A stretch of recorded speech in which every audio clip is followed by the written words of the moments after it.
Juan capítulo 11.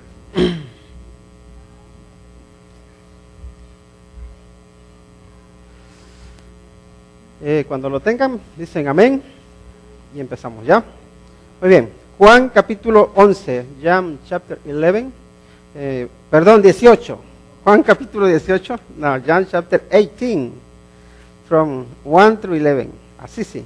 Juan 18 del 1 al 11. Muy bien. ¿Lo tenemos?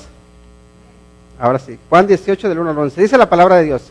Habiendo dicho Jesús estas cosas, salió con sus discípulos al otro lado del torrente de Cedrón, donde había un huerto, en el cual entró con sus discípulos, y también Judas.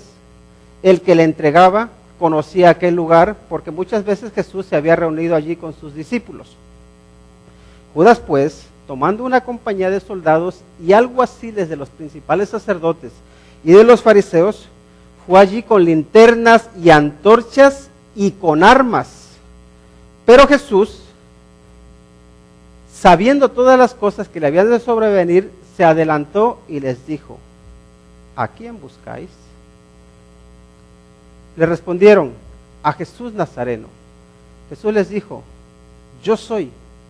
Y estaba también con ellos Judas, el que le entregaba. Cuando les dijo: yo soy, retrocedieron y cayeron a tierra. Volvió pues a preguntarles: ¿a quién buscáis? Y ellos dijeron: a Jesús Nazareno. Respondió Jesús: os he dicho que yo soy. Pues si me buscáis a mí, dejad ir a estos, para que se cumpliese aquello que había dicho: de los que me diste, no perdí ninguno. Entonces Simón Pedro, que tenía una espada, la desenvainó e hirió al siervo del sumo sacerdote y le cortó la oreja derecha, y el siervo se llamaba Malco. Jesús entonces dijo a Pedro: mete tu espada en la vaina. La copa que el Padre me ha dado, ¿no la he de beber? Mete tu espada en la vaina. La copa que el Padre me ha dado, ¿no la he de beber? El tema que vamos a tratar esta noche es aceptando la copa del Padre. Y en este caso implica la voluntad del Padre. Porque, ¿saben qué? La voluntad del Padre no siempre es que riamos. No siempre es que estemos con una sonrisa de oreja a oreja. La voluntad del Padre a veces también es que suframos, que pasemos por problemas, que pasemos por tribulaciones, por dificultades. Porque Dios nos odia, no. Porque Dios incluso utiliza el sufrimiento, las dificultades, para hacernos más fuertes.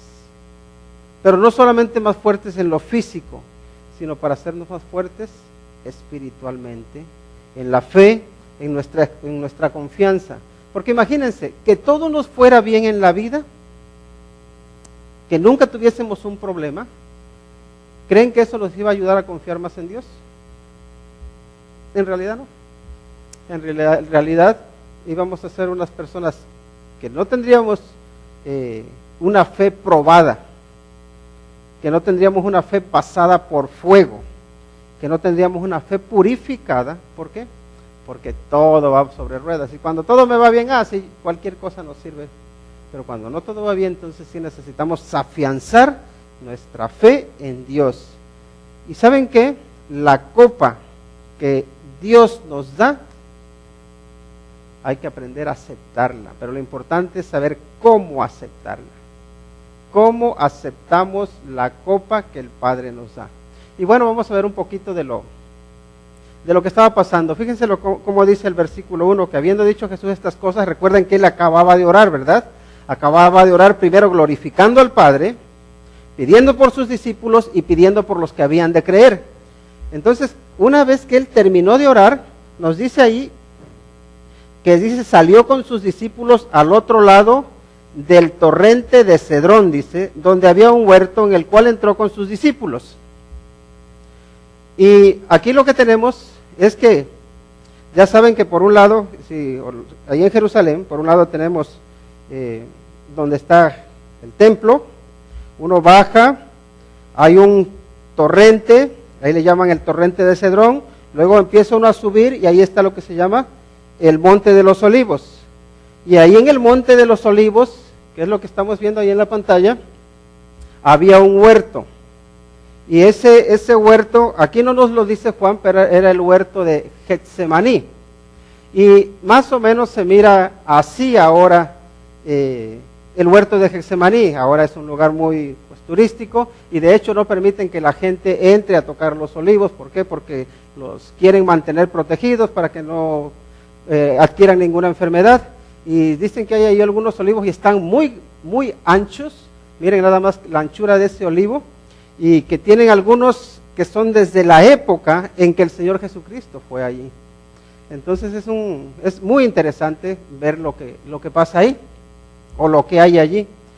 Y en ese huerto, ahí en el Monte de los Olivos, recuerdan que el Señor Jesucristo oró.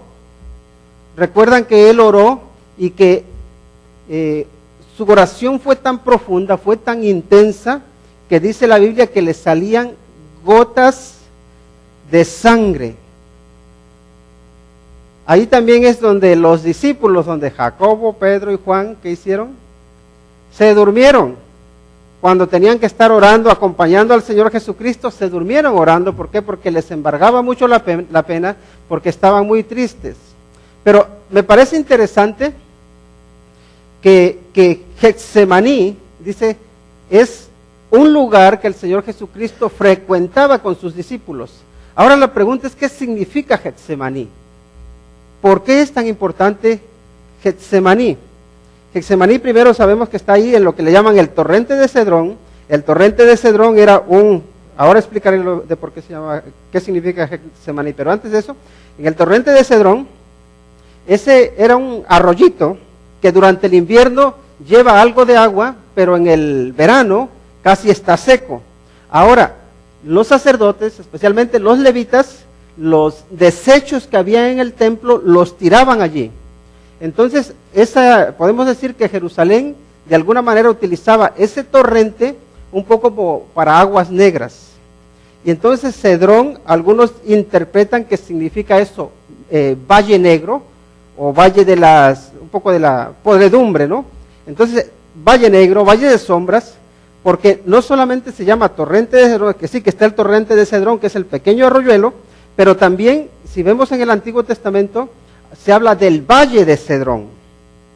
Ahora, de alguna manera, si pensamos en ese torrente de Cedrón, nos recuerda que vamos a decir, todos los desechos, toda la maldad, toda la suciedad de la sociedad tenía que quedarse. Toda la suciedad tenía que quedarse en ese torrente. Y el Señor Jesucristo, cuando atraviesa ese torrente, le llega el mal olor, le llega un poco la putrefacción de lo que hay allí, y también le llega, podemos decir, el olor de la maldad de los hombres. Esos hombres que están a punto de traicionarle, incluyendo a su propio discípulo, que es Judas. Recuerden que en ese momento Judas está con los principales sacerdotes, está con las autoridades, está diciéndoles, sé dónde va a estar el Señor Jesucristo ahora, por tanto yo quiero que ustedes me den soldados, quiero gente para ir a apresarlo. Entonces el Señor Jesucristo, podemos decir que huele la maldad del ser humano, que está buscando destruirle, que está buscando acabar con él. Y llegamos a Getsemaní. Y Getsemaní se puede traducir como prensa de aceite. Y utilizaban ahí, o ahí en ese huerto de Getsemaní, no sabemos si era un lugar, si era un lugar que pertenecía a algún amigo del Señor Jesús, o a algún conocido del Señor Jesús, pero sí sabemos que el Señor Jesucristo frecuentaba ese sitio, y por eso es que Judas sabía que allí iba a estar el Señor Jesucristo, porque era un lugar al que iban constantemente. Ahora bien, Getsemaní es esa prensa de aceite, y sabemos que la prensa lo que hace es presionar las olivas, y cuanto más las presiona, más aceite va saliendo, ¿no? Y más la presiona y más aceite sale. de alguna manera es lo que está pasando con el Señor Jesucristo. El Señor Jesucristo ahora está bajo la presión del pecado. Está bajo la presión de sus, incluso amigos, de uno de sus seguidores que lo está traicionando. Está bajo la presión de que cuando Él está orando, sus seguidores no se están manteniendo fieles. Está la presión de que ahora mismo Él empieza en este, vamos a decir, en este momento o en ese trance en el que tiene que caer todo el peso del pecado sobre su vida para limpiar la vida. Pero cuanta más presión sufre el Señor Jesucristo, más confía en el Padre. Recordemos que Él estuvo orando y diciendo: Padre, si quieres que pase de mí esta copa, pero no se haga mi voluntad, sino la tuya. El Señor Jesucristo está bajo presión y lo que está saliendo de su cuerpo son gotas de sangre, gotas de sufrimiento, gotas de dolor por ti y por mí. Y cada uno de nosotros tenemos momentos, tenemos situaciones en que nos vemos como esa aceituna, oprimidos por el peso de la maldad, por el peso del sufrimiento, por el peso de las enfermedades, por el peso del dolor, por el peso de las dificultades, por el peso incluso de la muerte. Pero cuando tenemos esas situaciones, cuando tenemos esos problemas, debemos recordar que el Señor Jesucristo frecuentemente iba al huerto con sus discípulos a orar, a buscar ese tiempo de estar a solas con el Señor. ¿Para qué? Para recibir el consuelo, para recibir la fortaleza. Dice: habiendo dicho Jesús estas cosas, salió con sus discípulos al otro lado del torrente de Cedrón, donde había un huerto en el cual entró con sus discípulos. Y también Judas, el que le entregaba, conocía aquel lugar, porque muchas veces Jesús se había reunido allí con sus discípulos. Es el lugar ideal para despedirse de sus seres queridos, para instruir, para adorar, pero también es el lugar ideal para que alguien que no te quiere bien te pueda traicionar. ¿Qué es lo que se suele aconsejar? No vayas siempre por el mismo camino, porque si hay alguien que te quiere hacer daño, ya va a conocer tu hora, vas a ver a la hora que pasas por tal sitio y te puede tender una emboscada, ¿no? Entonces, las precauciones que uno debe tomar, se supone, especialmente cuando uno sabe que ahí está en una zona peligrosa o que estás amenazado, es siempre cambiar de horario, siempre cambiar de ruta, no ir nunca por el mismo sitio. Uno debe tener cuidado, ¿no? Pero en este caso el Señor Jesucristo sabe a lo que se va a enfrentar, sabe los planes de Judas, y Judas, como ya sabe dónde el Señor Jesucristo va normalmente después de cenar, como ya sabe dónde se reúne con sus discípulos, entonces ahí nos dice que él ya sabía dónde estaba el Señor Jesús. El Señor Jesucristo no iba allí por algo malo, iba para orar, pero sus enemigos sí iban para algo malo, iban para quitarle la vida. Y vemos que Judas se prepara para que su traición tenga éxito. Dice: Judas, pues, tomando una compañía ¿de qué? De soldados y alguaciles de los principales sacerdotes y de los fariseos, fue allí con linternas y antorchas y con armas. ¿Por qué tuvo que armarse Judas para ir en este caso a traicionar al Señor Jesús? Para que lo arrestaran. El Señor Jesucristo era un hombre violento, era un hombre que enseñaba que se tenían que utilizar armas. No. Pero sin embargo, vemos que Judas, yo no sé si de alguna manera lo que quería era decirles: váyanse preparados porque tiene muchos seguidores. Váyanse preparados porque si hay algún tipo de enfrentamiento, que seamos más y que estemos bien armados para que podamos vencerlos, para que podamos derrotarlos, ¿no? No en este evangelio, pero en otro paralelo sí nos damos cuenta que el Señor Jesucristo le dice: pero ¿por qué vienes con esta gente? Y también recordamos que le recrimina porque es con un beso con lo que le entrega, ¿no? Ahora Judas sí quiere asegurarse de que al Señor Jesucristo lo atrapan, de que su propósito se lleva a cabo. ¿Y saben qué? Normalmente cuando hay una traición, cuando se traiciona con premeditación. Normalmente hay un proceso en el cual yo creo que uno da rienda suelta a malos pensamientos, a malas ideas, y uno piensa, ¿cómo puedo hacerlo? ¿Cómo puedo traicionar? Y no piensa uno, y si me pasa algo, que me pase, sino, ¿cómo puedo traicionar a alguien para que yo salga impune? Para que a mí no me pase nada. Entonces Judas dice, si llevo mucha gente armada, vamos a tener éxito, a mí no me van a hacer nada. Porque también imagínense que hubiese fallado el plan de Judas, que hubiese llevado gente para que arrestasen al Señor Jesús y que le hubiera fallado.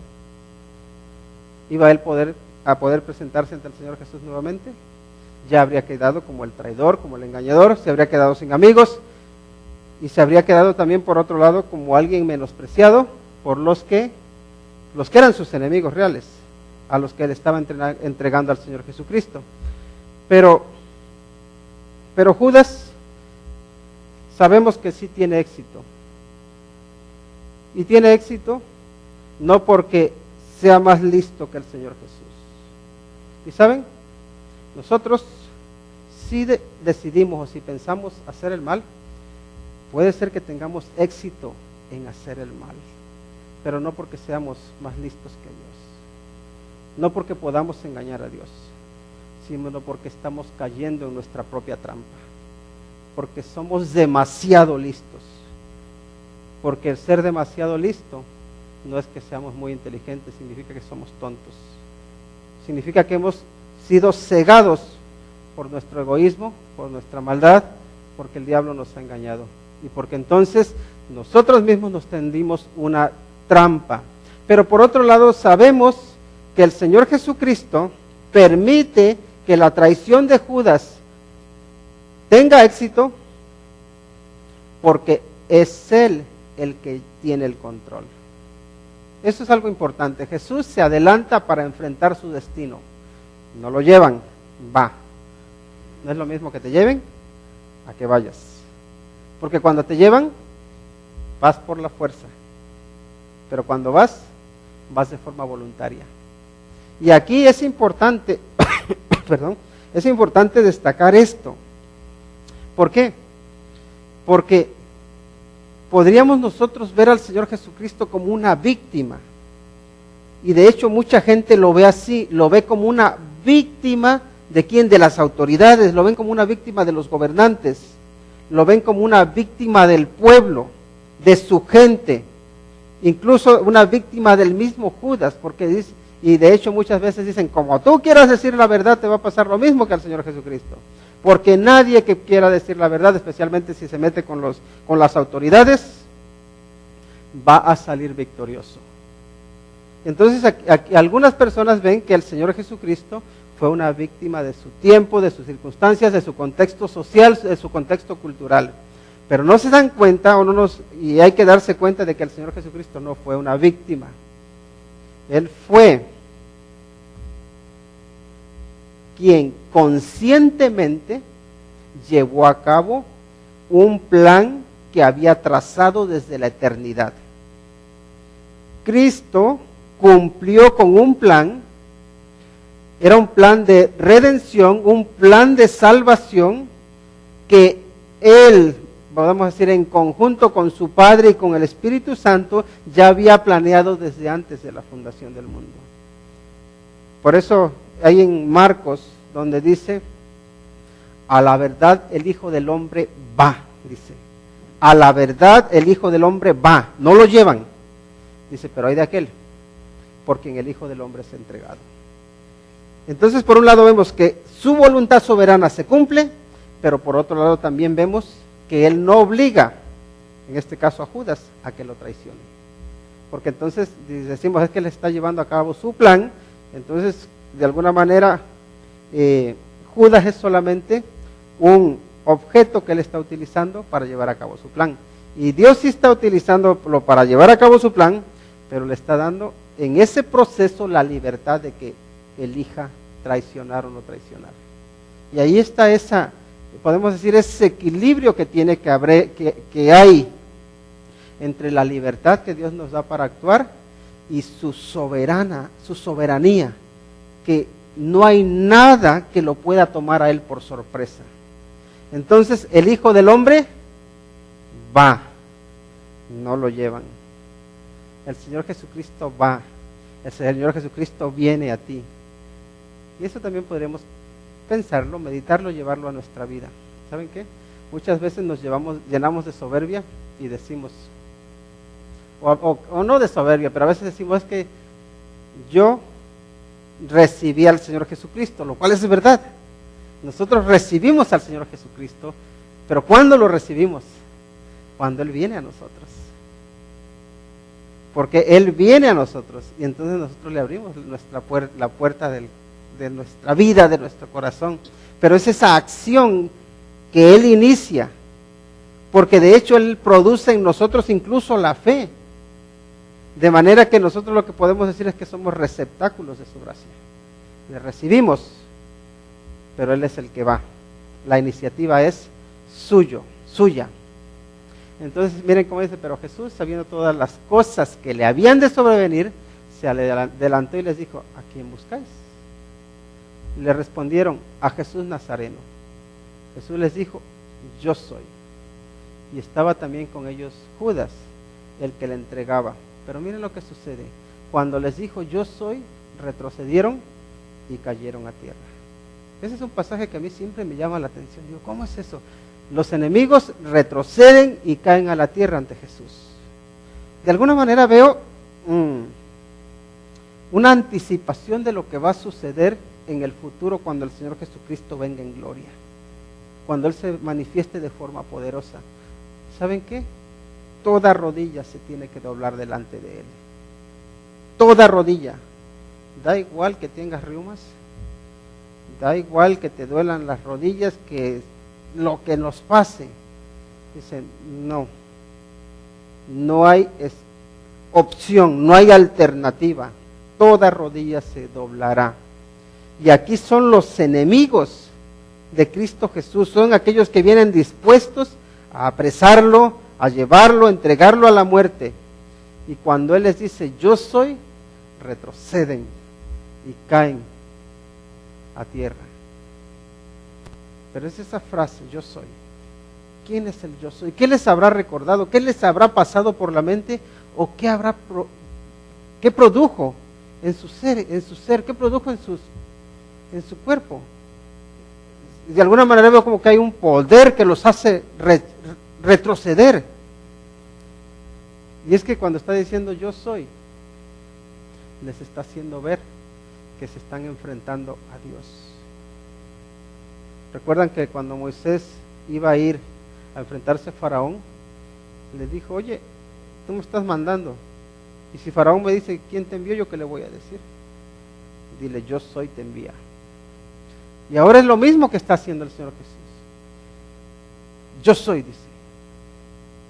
Y Él les está recordando que Él es Dios, que Él no es un impostor, que Él no es un mentiroso, que Él no es cualquier hombre, que Él es el yo soy, el eterno, el que está en control, el todopoderoso, ante quien algún día tendrán que dar cuentas, o que tendremos que dar cuentas, porque yo soy, dice. Y ningún enemigo, por muy poderoso que sea, puede mantenerse de pie ante el yo soy. Y les digo una cosa, muchos en su arrogancia rechazan a Dios. Muchos en su arrogancia no quieren darle cuentas a Dios. Pero ¿saben qué? Todos nosotros tendremos un punto en nuestra vida en que tendremos que ser humillados.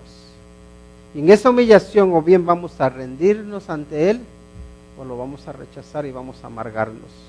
Pero lo mejor para nosotros es que en ese punto en el que somos humillados, porque todos nosotros, todo ser humano llega a un punto en el que se humilla. Y esa humillación puede ser si reaccionamos bien, que nos lleve a entregar nuestra vida a Cristo Jesús. O puede ser que le rechacemos y que nos amarguemos y que nos alejemos más de Él.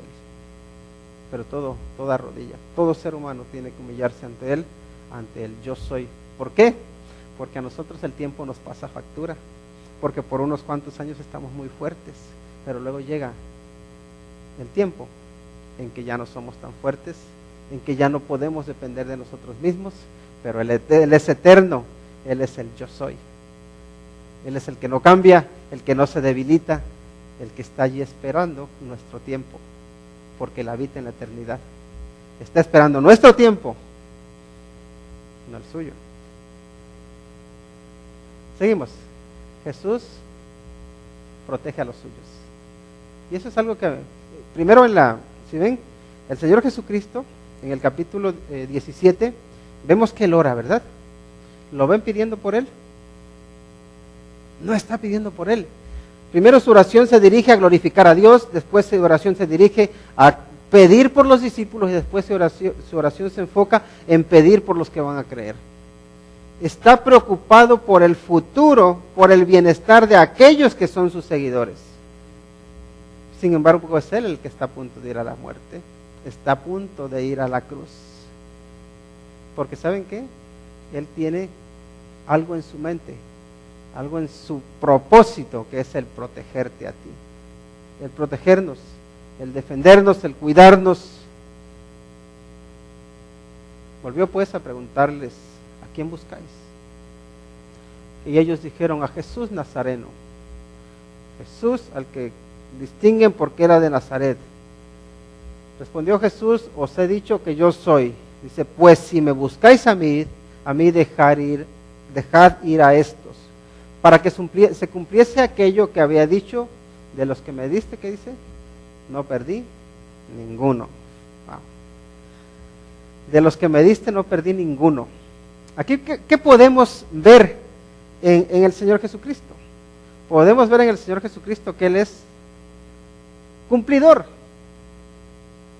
Si alguien viene a Él, Él no lo echa fuera. Si alguien pide la protección de Cristo, Él lo va a proteger. Si se lo quieren arrebatar, nadie puede arrebatárselo. Si le quieren robar su salvación, nadie se la puede robar. Si quieren venir a destruirlo, si Cristo no lo permite, no te pueden destruir. Y eso es algo que ya compartí antes, y es esto: tú en Cristo eres indestructible. Tú en Cristo eres indestructible. Aunque te quieran destruir, si estás en Cristo, hasta que Él no diga hasta aquí, no hay nada que hacer. Ahora bien, en Cristo vemos que hay esa preocupación profunda por nuestro bienestar. Él no quiere que nos perdamos. Y sabe cómo cuidarnos, sabe cómo protegernos. Y aquí, cuando Él podría estar, yo no sé qué habrías hecho tú. Si hubiese alguien venido a arrestarte, si te estuviesen ahí ya atrapando, ¿qué dirías? ¿Déjenme ir? ¿O dirías: dejen ir a estos, por favor? Dejen ir a mis amigos. O déjenme ir a mí, y mis amigos pues ya verán que se busquen la vida. Ellos verán cómo le hacen. Generalmente cuando estamos en peligro, uno tiende a decir: bueno, voy a escapar yo, porque si me escapo yo, pues yo voy a poder ayudar a los demás. Pero que me escape. Pero luego está el que, si a la persona que quieres, que está a tu lado, si tú realmente tienes un amor sincero por esa persona, vas a decir: déjale libre y yo me quedo en su lugar. Y el Señor Jesucristo ama tanto a sus discípulos que dicen: déjenlos libres, yo pongo mi vida por ellos. Me están buscando a mí, ¿verdad? Yo soy el culpable. Pues si me buscan a mí, dejen ir a ellos.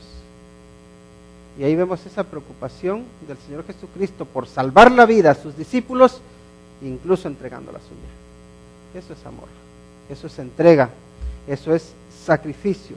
Y aquí, en el Señor Jesucristo, vemos que se toma muy en serio la vida de cada uno de nosotros. Muy, muy en serio. ¿Por qué? Porque tú y yo somos importantes para Él. No sé cuán importantes seamos para los amigos, para la gente que nos rodea, pero para Él sí lo somos. ¿Por qué? Porque Él nos da un valor eterno. Porque Él dice, pongo mi vida, entrego mi vida para que tú puedas vivir. Prefiero morir para que tú puedas tener vida eterna. Y lo hace. Entonces, solo recuerda, Jesús protege a los suyos. ¿Eres de Él? Pero ahora tenemos aquí que no todo mundo enfrenta las dificultades, las luchas, como Cristo lo hace. Y muchas veces nosotros no las enfrentamos como Cristo lo hace. Entonces Simón Pedro, que tenía una espada, ¿qué hace? La desenvainó e hirió al siervo del sumo sacerdote y le cortó la oreja derecha. Y el siervo se llamaba Malco. Pedro ya le dijo al Señor Jesucristo, ¿qué le dijo? Aunque estos te abandonen, aunque estos te traicionen, yo estoy dispuesto a morir por ti. De hecho, aquí lo vemos que está dispuesto a matar por el Señor Jesucristo. La pregunta es, ¿Cristo quería que Pedro matara por él? No, yo creo que Cristo no quiere que matemos por él, o sí. Hay mucha interpretación de que, bueno, si vemos un poco la historia, mucha gente ha creído su responsabilidad, matar para que la gente acepte a Cristo. Hay una historia de unos conquistadores que llegaron a Latinoamérica, no sé en qué país concreto, y estaban, ya ven que llegaron, en este caso llegó la Iglesia Católica, y lo que hicieron es que a muchos de los indígenas los amenazaban, les decían, o crees en Cristo o te matamos, o crees en la justicia de Cristo o te ajusticiamos. Curiosa forma de utilizar la justicia. O eres justificado o te ajusticiamos nosotros. O crees en lo que te venimos enseñando o te matamos. No tienes alternativa. Entonces estaba aquí un hombre, un indígena ahí, y cuando lo estaban amenazando y le decían, acepta el nombre de Cristo, haz lo que te decimos, cree, recíbelo. Él les dice, una pregunta, ese lugar del que ustedes me hablan, que se llama cielo, donde dicen que yo voy a ir si acepto el nombre de Cristo, ¿ustedes van a estar ahí o no? Naturalmente, somos cristianos. Jalen el gatillo. Mátenme. Yo no quiero ir donde ustedes van. No quiero ir donde ustedes van. Eso pasa cuando utilizamos las armas equivocadas. Por querer acercar a las personas a Cristo por la fuerza, terminamos echándolos fuera, alejándoles. ¿Por qué? Porque no son las armas, vamos a decir, carnales, las que Dios quiere que utilicemos. ¿Cómo dice? No es con espada, ni con ejército, sino con su espíritu. Y eso es algo que debemos tener en mente siempre. Hay una batalla espiritual, y la verdad que es una batalla a muerte, se los digo de verdad, y creo que nosotros en algún momento lo hemos experimentado. La batalla que estamos luchando es una batalla a muerte, porque el diablo, ¿sabes qué es lo que quiere? Destruirte, quiere matarte, quiere arruinar tu vida, quiere arruinar tu matrimonio, quiere arruinarte a ti. Si no puede quitarte la salvación, sí quiere quitarte el gozo de la salvación. Si no puede hacer que dejes de ser hijo de Dios, sí quiere y puede hacer que tú no te sientas como hijo de Dios, que vivas como una persona derrotada, que vivas sin la victoria que Cristo Jesús consiguió para ti. en la cruz del Calvario. Y lo puede hacer que vivamos arrastrándonos como gusanos. Y eso es lo que quiere, porque no quiere para nada que puedas gozar de una relación con Jesucristo sana, de una relación con Dios sana. No lo quiere hacer, no quiere ver eso. Pero ¿saben qué? Muchas veces nosotros nos equivocamos de armas. Cuando tenemos que estar orando nos pasa lo que Pedro, nos dormimos. Y cuando tenemos que ser misericordiosos, lo que somos es vengativos. Cuando nos atacan, ¿saben qué hacemos? Pues ahora van a ver cómo soy yo. Y a veces hasta nos enorgullecemos. No, yo soy bueno por la buena, pero pruébeme por la mala, decimos. Y vas a ver quién soy yo. ¿Qué tiene de cristiano eso? No tiene nada de cristiano. Eso es pura carnalidad. Me acuerdo que en el seminario decíamos sarquicón, de sarx, que significa carne, carnalote. Eso es lo que somos cuando estamos así. Cuando nos llenamos de orgullo y dicen, ahora sí vas a ver quién soy yo. ¿Qué vamos a hacer? Sin Cristo no somos nada. Somos pura vanidad. Somos puro orgullo. Pero orgullo que se desinfla, porque como ya les dije, nada dura para siempre. Y nosotros tampoco. Entonces Pedro se enfrenta al enemigo con armas equivocadas. ¿Cuáles son las armas que tú tienes a la mano? De verdad, ¿cuáles son las armas que tienes a la mano? En las dificultades, en las aflicciones, en los problemas, ¿qué armas utilizas? ¿Se te ha ocurrido pensar que tal vez una de las armas que necesitas utilizar para vencer es que te pongas a ayunar?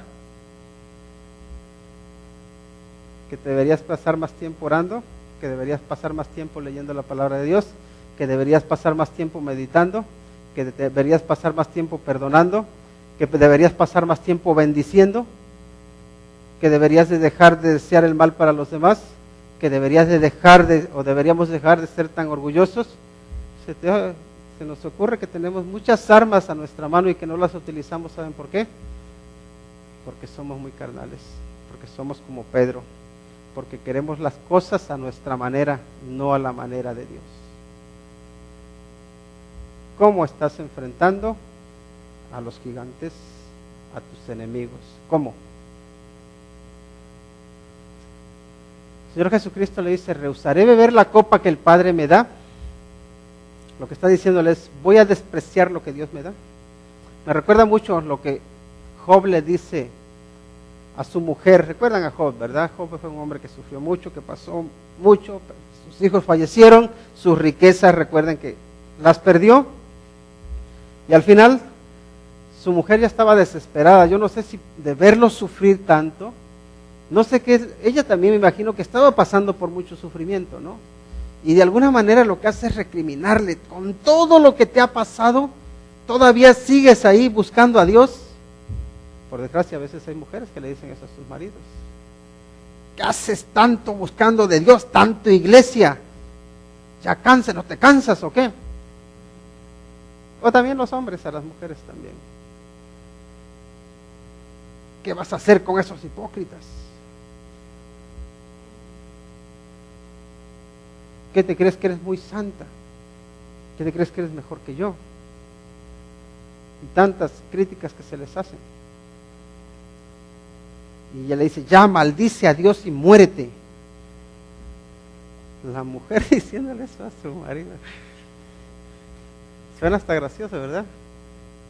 Pero no nos sonaría tan gracioso si se nos han muerto nuestros hijos, si hemos perdido todo lo que tenemos, si estamos enfermos, si encima tenemos a unos amigos que no hacen más que menospreciarnos, que dicen, míralo, el que se creía que era la gran cosa, míralo cómo está. No nos daría tanta gracia que la persona que se supone que es tu ayuda idónea, en lugar de apoyarte y decirte, todavía se puede. Qué gusto me da ver que eres fiel a Dios a pesar de todos los problemas que estás enfrentando. Sigue adelante. No, le dice, muérete ya. Y ya le dice, como las mujeres fatuas has hablado, como las mujeres necias. ¿Acaso he de recibir de Dios lo bueno y lo malo no? Si Dios da, Dios quita. pero sobre todo el nombre de Dios que sea bendito. Dios va a ser sagrado para mí. No voy a profanar su santo nombre. No me voy a rebelar contra Él. Voy a aceptar la copa que Él me da.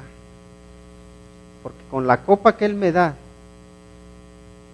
que es una copa de sufrimiento, que es una copa de dolor, que es una copa que quizá nos haga sudar gotas de sangre, también tiene unas consecuencias que son gozo en Él. Él está en control. Él tiene el control. Así que el Señor Jesús pregunta: Pedro,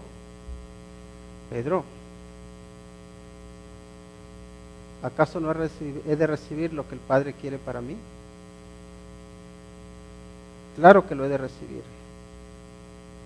Y es la misma pregunta que tenemos que hacernos nosotros. ¿Acaso no he de recibir la copa que el Padre tiene para mí? La he de recibir. Y te digo una cosa, quieras o no, la vas a recibir. Pero hay algo que hace una gran diferencia entre recibir la copa del Padre de una manera o de otra, y es tu actitud. La recibes con confianza, sabiendo que Dios está en control, sabiendo que Él va a sacar algo bueno de allí, o la recibes con amargura, con ira, creyendo que tú eres demasiado bueno o buena para recibir esa copa. ¿Por qué yo a veces gritamos? ¿Por qué yo a veces nos retorcemos? ¿Por qué yo nos amargamos? Pero en realidad tendremos que decir: ¿y por qué no? Si el Padre le place que pase por dificultades, Él tiene un plan que va más allá de mi entendimiento. Voy a confiar, voy a tomarlo y lo voy a tomar con gozo. Y esa palabra es con la que quiero terminar: gozo. ¿Qué es el gozo? ¿Significa que vas a andar siempre con una sonrisa de oreja a oreja? No. El gozo viene de saber que a pesar de que enfrentes cualquier situación, por muy difícil y complicada que sea, que Dios está en control y que por tanto puedes descansar en Él.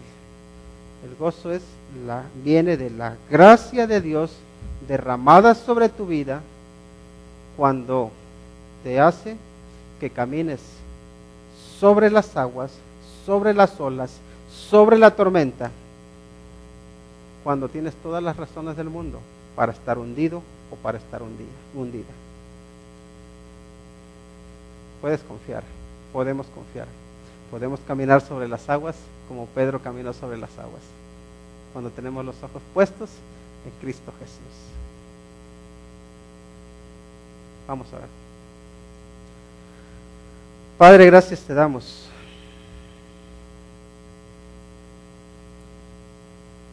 Porque al meditar en lo que hizo el Señor Jesucristo, no podemos menos